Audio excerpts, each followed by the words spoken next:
नमस्कार, Asian today की खास प्रस्तुति हलचल कार्यक्रम में आपका स्वागत है। करते हैं शुरुआत आज के कार्यक्रम की। सादुलपुर पुलिस ने गश्त के दौरान सोमवार रात को राष्ट्रीय राजमार्ग 52 पर तारानगर पुलिया के पास एक व्यक्ति को अवैध डोडा पोस्ट सहित गिरफ्तार किया है। एसआई गोपीराम ने बताया कि गश्त के दौरान एक व्यक्ति ने हाईवे पर पुलिया के पास पुलिस को देखकर छिपने का प्रयास किया। शक होने पर पुलिस ने आरोपित को दबोच लिया और उसके पास से थैलों में भरा 14 किलो डोडा पोस्ट बरामद किया। पूछताछ के बाद पुलिस ने आरोपित गांव मिठड़ी निवासी गोविंद कुमार को गिरफ्तार कर लिया। पुलिस ने एनडीपीएस एक्ट के तहत मामला दर्ज कर जांच शुरू कर दी है।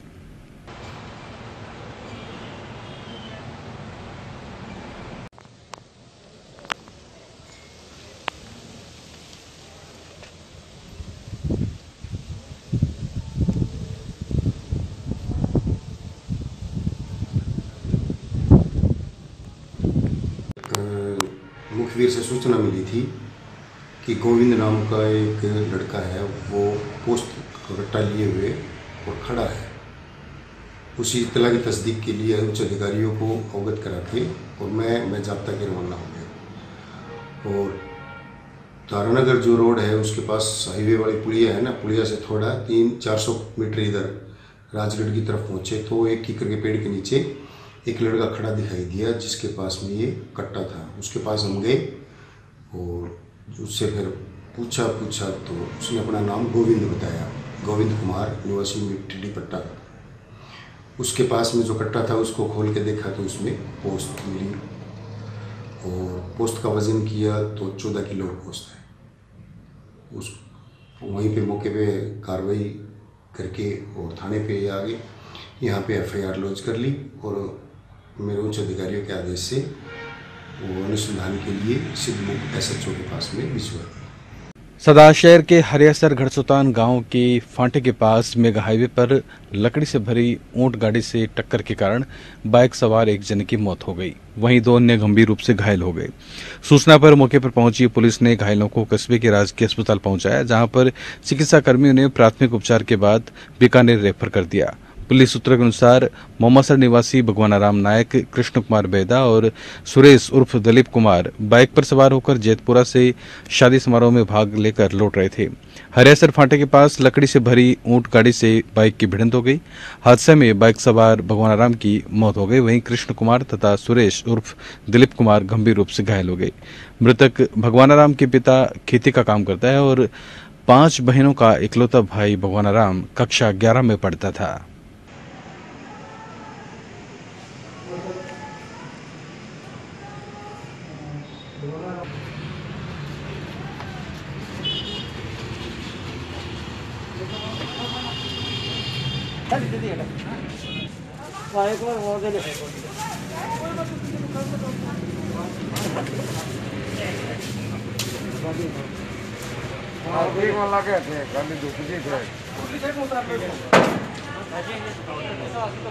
रेतीले धुरों के बीच बसे चूरू में गर्मी के तीखे तेवर बने हुए हैं। चूरू जिला मुख्यालय पर आज भी भीषण गर्मी की जद के कारण लोग परेशान रहे। मौसम विभाग ने यहां अधिकतम तापमान 46.5 डिग्री सेल्सियस दर्ज किया है। मई महीने के पहले ही दिन गर्मी के तल्ख तेवरों से बात तय हो गई कि आने वाले दिनों में गर्मी सारे रिकॉर्ड तोड़ने वाली है। गौरतलब है, साल 2016 में 19 मई को 23 साल का रिकॉर्ड तोड़ते हुए चूरू का अधिकतम तापमान 50.2 डिग्री दर्ज किया गया था और न्यूनतम तापमान की बात करें तो यहां का अधिकतम और न्यूनतम तापमान के बीच महज 19 डिग्री का फर्क बना हुआ है। रात और दिन के तापमान में हो रही निरंतर बढ़ोतरी से आम जनजीवन खासा प्रभावित हो रहा है। आज सुबह 11 बजे ही पारा 40 डिग्री से ऊपर चला गया, वहीं दोपहर 2 बजे 45 डिग्री तक पारा पहुंच गया। सुबह 8 बजे से ही आसमान में आग बरसने लगी और गर्म हवाओं का दौर शुरू हो गया। हीट वेव और आग उगलते सूरज की गर्मी के बीच लोग जरूर काम के चलते ही घरों से बाहर निकले। वहीं मौसम विभाग का मानना है कि बादलवाही नहीं होने और हवा के न चलने पर तापमान में आने वाले समय में बढ़ोतरी हो सकती है।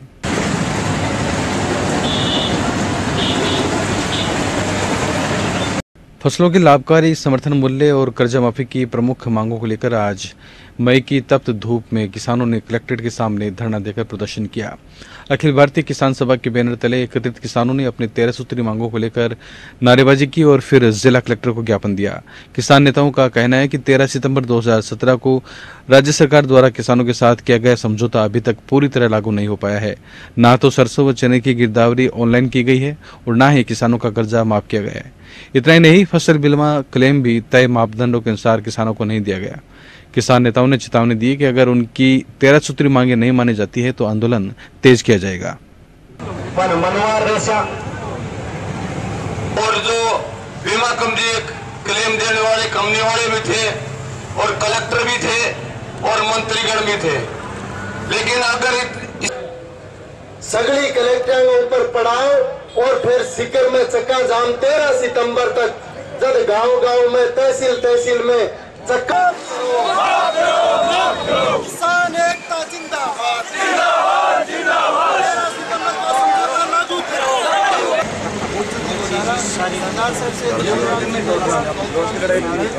राजगढ़ से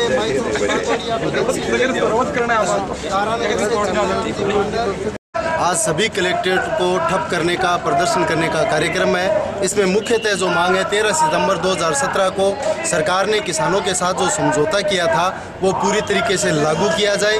डॉक्टर स्वामीनाथन आयोग की रिपोर्ट की जो सिफारिश है वो लागू की जाए।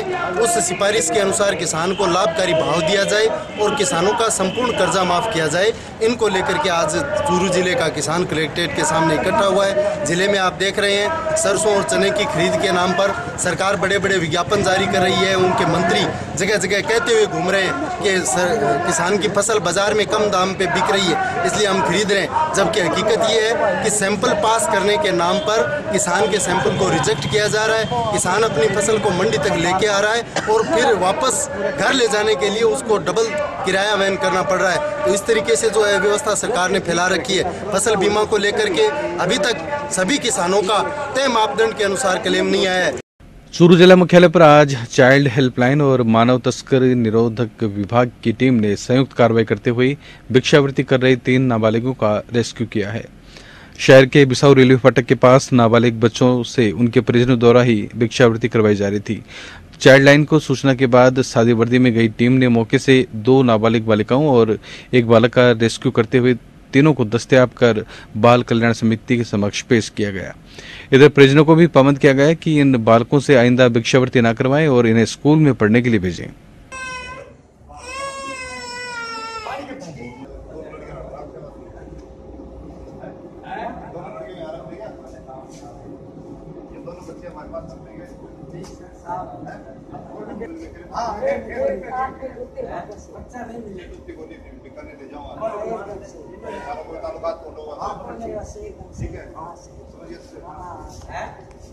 ये अभी हमारे पास सूचना आई थी कि अपने जो बिसाऊ रेलवे फाटक है वहाँ पे कुछ बच्चे भीख मांग रहे हैं, उनके गार्जियन है वो भी साथ में थे और चाइल्ड लाइन को जैसी सूचना मिली चाइल्ड लाइन टीम वहाँ पे वो रेस्क्यू करने के लिए पहुँच गई। तो वहाँ पे 2 नाबालिग बच्चे हैं और 1 नाबालिग बच्चे को रेस्क्यू किया गया और अभी उनके परिजनों को साथ में लेकर अपने मानव तस्करी में लाया गया। यहाँ पे जो उचित कार्रवाई करके अभी कुछ देर बाद CWC समक्ष पेश किया जाएगा। आगे कार्रवाई उनके जो भी आदेश करेंगे उनके अकॉर्डिंग है। सुजला जिला बनाओ संघर्ष समिति द्वारा सुजानगढ़ को जिला बनाने की मांग को लेकर कल रात शास्त्री प्याऊ से गांधी चौक तक मशाल जुलूस निकाला गया। समिति के लोगों ने सुजानगढ़ या सुजला को जिला बनाने की मांग करते हुए प्रदर्शन किया। गौरतलब है समिति का धरना प्रदर्शन लगातार जारी है।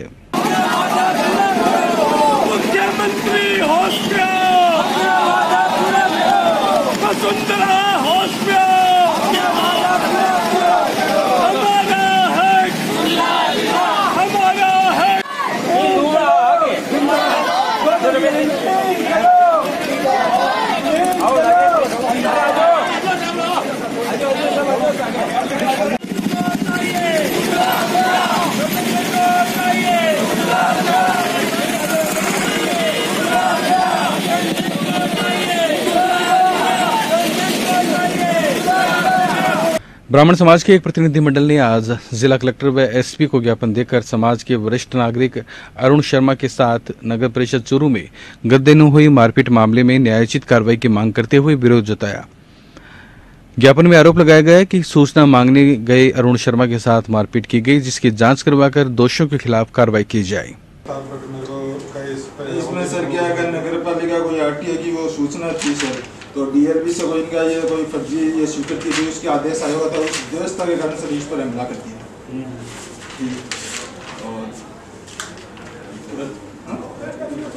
और सर फर्जी केस कराते हैं एफआईआर दर्ज हो गई ना।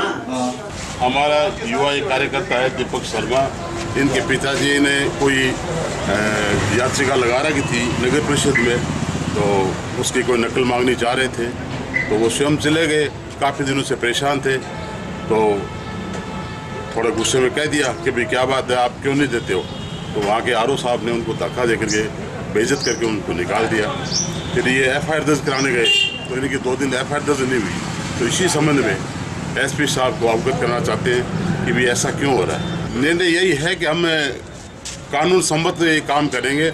एसपी साहब, कलेक्टर साहब को इस चीज़ का ज्ञापन देंगे और कानूनी लड़ाई लड़ेंगे। बिसाऊ कस्बे के युवाओं ने आज थाना परिसर में पक्षियों के लिए परिंदा लगाकर कस्बे में परिंदा लगाओ अभियान की शुरुआत की। गर्मी के तेज प्रकोप को देखते हुए कस्बे के युवाओं ने थानाधिकारी सोहनलाल और यूथ लीडर इस्माइल तंवर के नेतृत्व में पेड़ की टहनी पर परिंदा बांधकर उसमें पानी डाला। एसएचओ सोहनलाल ने अभियान की तारीफ करते हुए कहा कि मूक पक्षियों के लिए परिंदा लगाकर उसमें नियमित पानी डालने से परोपकार बढ़कर नहीं है। इस मौके पर तंवर ने कहा कि बिसाऊ कस्बे में जगह जगह पक्षियों के लिए परिंदे लगाए जाएंगे। कार्यक्रम में एसएचओ के रीडर नरेश कड़वासरा, सिराज खान, अब्दुल्ला कुरैशी, आसिफ तंवर, वसीम कुरैशी, वसीम अहमद सैयद, मुजमिल खत्री सहित अन्य युवा मौजूद रहे।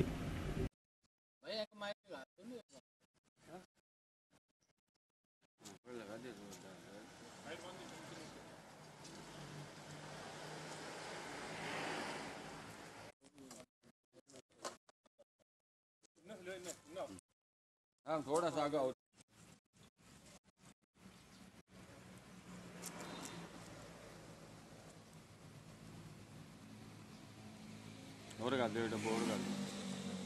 निवासी बिसाऊ है मुजम्मिल, वह इसकी टीम के द्वारा ये परिंदे का कार्यक्रम किया गया है, जिसके अंदर हमारे को इन्होंने नई जिम्मेदारी दी है। रोज़ इन परिंदों में मेरे स्टाफ द्वारा परिंदा डाला जाएगा और मैं बिसाऊ कस्बा में सभी से अपील करूंगा और इसके अलावा सभी ग्रामवासियों से भी अपील करूंगा ताकि ये गर्मियों के अंदर ये परिंदा सभी लगाएं, जिससे कि पक्षियां पानी के लिए तरसे नहीं, जिनको पानी सही समय पर उपलब्ध हो जाए। गर्मियों में ज़्यादातर देखा जाता है पानी के बगैर काफ़ी संख्या में पक्षी मर भी जाते हैं। आज हम लोगों ने बिसाऊ थाना से शुरुआत की है हमारे एसएचओ साहब सोहनलाल जी के नेतृत्व में, और हम पूरे बिसाऊ में जितने भी सरकारी महकमे हैं, जैसे तहसील है, बिजली विभाग है, हॉस्पिटल है, स्कूल है, हर जगह यहाँ पे परिंदों के लिए हम पानी की व्यवस्था करेंगे। क्योंकि गर्मी के मौसम में इतनी गर्मी पड़ रही है, इंसान को तो हर जगह सुविधा मिल जाती है, लेकिन परिंदों को, बेजुबानों को हर जगह सुविधा नहीं मिलती। इसलिए हम लोग हर जगह लगाएंगे। और मैं हर लोगों को यही कहूँगा, जैसे हमारे थाना अधिकारी साहब ने कहा है कि सब अपने घरों पे और हर जगह रखें ताकि इन बेजुबानों को थोड़ा सहारा मिल सके। सदाशहर में पारिक नवयुग मंडल की ओर से राजकीय अस्पताल में 20 नेबुलाइजर तथा पारिक यूथ विंग दिल्ली की ओर से 12 ऑक्सीजन के सिलेंडर भेंट किए गए। मुख्य अतिथि अखिल भारतीय पारिक महासभा के अध्यक्ष बाबूलाल पारिक ने कहा कि शिक्षा से ही राष्ट्र और समाज का विकास संभव है। विशिष्ट अतिथि पारिक यूथ विंग दिल्ली के अध्यक्ष डॉक्टर डीएस जोशी, महासभा के प्रदेशाध्यक्ष सुनील कुमार तिवारी, पारिक मंडल ट्रस्ट के अध्यक्ष भंवरलाल व्यास, एडवोकेट गोवर्धन लाल पांड्या, महासभा के उपाध्यक्ष शिवभगवान पारिक, सचिव पवन पारिक, यूथ विंग राजस्थान के प्रदेश अध्यक्ष प्रशांत पारिक, पारिक नवयुग मंडल के अध्यक्ष नवरत्न पारिक ने कहा कि इस प्रकार के कार्यक्रम के लिए सभी को आगे आना चाहिए। संयोजक राजकुमार पारिक ने आभार जताया। हमारे मध्य अभी मेरे पूर्व वक्ता ने कहा कि भामाशाह हमारे शिव भगवान जी, मैं सोचता हूँ इस सभागार में कोई भी ऐसा नहीं है जो इनसे परिचित नहीं होगा। हमारे शिव भगवान जी की प्रॉब्लम यह है कि इनके पास इतना पैसा है कि इनका कोई पता नहीं कितना पैसा है, लेकिन जो देने की हमारे बंदे सुशील जी हैं, तो सुशील जी तो मेरा साथ नगरों के साथ है। सदाशहर में कालूसर गांव के बस स्टैंड पर दो कारों की भिड़ंत में दो महिलाएं घायल हो गई। स्थानीय लोगों ने निजी वाहन से घायल महिलाओं को कस्बे के राजकीय अस्पताल पहुंचाया, जहां पर चिकित्सकों ने प्राथमिक उपचार शुरू कर गंभीर रूप से घायल एक महिला को चूरू रेफर कर दिया। सूत्रों के अनुसार हरियासर जाटा निवासी संतोष पत्नी मुखराम जाट और गीता पत्नी किशन लाल जाट कार में सवार होकर सदाशहर से अपने गाँव हरियासर जाटा जा रही थी। कालूसर बस स्टैंड के पास सामने से आ रही कार से टक्कर में संतोष और गीता घायल हो गई। गीता की गंभीर स्थिति होने के कारण उसे चूरू रेफर कर दिया गया। चूरू के निकटवर्ती रतननगर कस्बे के त्रिवेणी देवी सूर्यका चैरिटेबल ट्रस्ट के तत्वावधान में 284वां निःशुल्क मिर्गी निदान शिविर का आयोजन आज किया गया। इस बार 715 रोगियों को 1 महीने की पूर्ण दवाई निःशुल्क वितरित की गई। मुख्य न्यूरो फिजिशियन और एसएमएस मेडिकल कॉलेज के भूतपूर्व प्रोफेसर डॉक्टर आर के सूर्यका ने बताया कि सभी मिर्गी रोगियों की निःशुल्क दंत चिकित्सा दंत विशेषज्ञ डॉक्टर रक्षित सूर्यका द्वारा कैंप में दी जाती है, जिसमें मिर्गी रोगियों के दांत सुरक्षित रहे। कैंप में Prakash Suryaka, doctor Jaisingh, doctor Saren, doctor Gauri, Tajukha और मनोज आदि ने सहयोग किया। आज त्रिवेणी देवी सूर्यका चैरिटेबल ट्रस्ट के तत्वाधान में 284वां कैंप लग रहा है और इसमें करीब 700 मिर्गी रोगी पंजीत आज आए हैं। और मेन जो मेरा अनुभव के अनुसार मैं बता सकता हूँ कि जो महिलाएं होती हैं तो हमारे देश में करीब 1 करोड़ महिलाएं हैं, जिनके 1 करोड़ मिर्गी रोगी हैं, जिनमें 50% महिलाएं। सदाशहर तहसील के गांव शिमला, रातुसर, बोगेरा, बिल्लू, देवानिया सहित आधा दर्जन गाँव के ग्रामीणों को लंबे समय से पेयजल की समस्या का सामना करना पड़ रहा है, जिस कारण ग्रामीणों को प्रचंड गर्मी में विभिन्न समस्याओं से गुजरना पड़ रहा है। गांव में पशुओं के लिए भी पीने का पानी अब उपलब्ध नहीं हो रहा है। महिलाओं को लू के थपेड़ों के बीच गांव से दूर जाकर पानी लाने के लिए मजबूर होना पड़ रहा है। ग्रामीणों ने बताया कि समस्या को लेकर विभागीय अधिकारियों को अवगत करवाया जा चुका है, लेकिन कोई समाधान नहीं हो सका। ग्रामीणों का आरोप है कि गांव में सप्ताह में केवल 2 दिन ही पानी की आपूर्ति की जा रही है। अब जे सरकार ने क्या करना चाहो? सरकार ने रतनगढ़ में राज्य सरकार के प्रवेश उत्सव और नामांकन वृद्धि अभियान में प्रथम चरण के तहत आज राजकीय उच्च प्राथमिक विद्यालय खाकीधोरा में ब्लॉक प्रारंभिक शिक्षा अधिकारी पुष्पलता मंडार के सानिध्य में कार्यक्रम आयोजित किया गया। कार्यक्रम में नव प्रवेशित बालकों का तिलकार्चन और माल्यार्पण के साथ स्वागत किया गया। कार्यक्रम में झूमरमल नाई, चांदमल मारू, एसएमसी के अध्यक्ष पूसाराम मेघवाल, रामानंद दर्जी सहित काफी संख्या में गणमान्य लोग उपस्थित थे।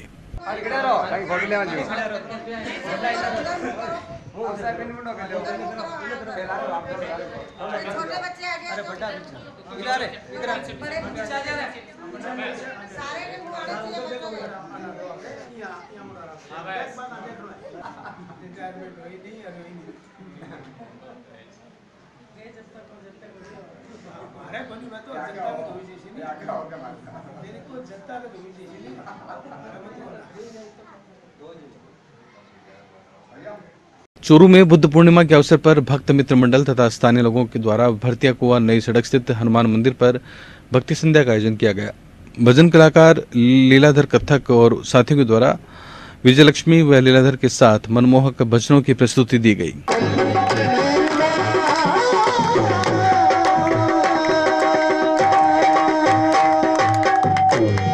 रतनगढ़ के राजकीय सेठ नागरमल बाजोरिया माध्यमिक विद्यालय में वरिष्ठ अध्यापिका उषा शर्मा की सेवानिवृत्ति पर बधाई और अभिनंदन समारोह आयोजित किया गया। कार्यक्रम के मुख्य अतिथि जगदीश प्रसाद शर्मा, पार्षद अनिल पारीक, कुंज बिहारी सिंवाल, जगदीश मंडार थे, जबकि अध्यक्षता अंबिका प्रसाद हारित ने की। मुख्य वक्ता अनवर कुरैशिद सहित अन्य लोगों ने शर्मा के भावी जीवन को सफल होने की कामना करते हुए दीर्घायु होने की इच्छा जताई। संस्था प्रधान ऋषि कुमार सिंह ने आभार जताया।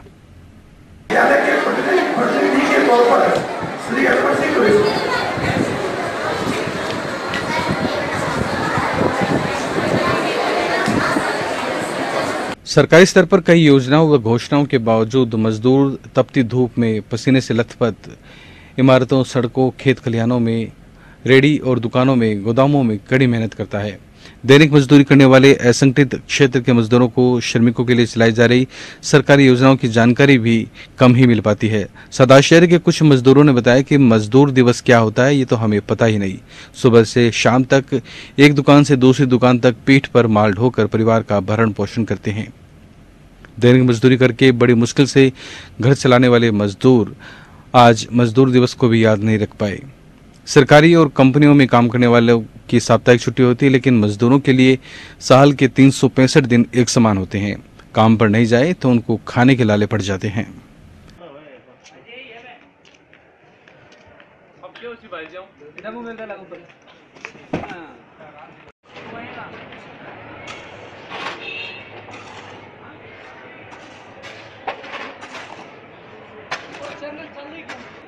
क्या होता है? मन तो पत्ता वन साहब क्या हुआ मजदूर दिवस में तो पलदारी करान है कि था 365 दिन ये लगे रहा में तो इसके हुआ क्या है। यह था आज का हलचल कार्यक्रम। अब हमें दी अनुमति और आप देखते रहिए SN टुडे। नमस्कार।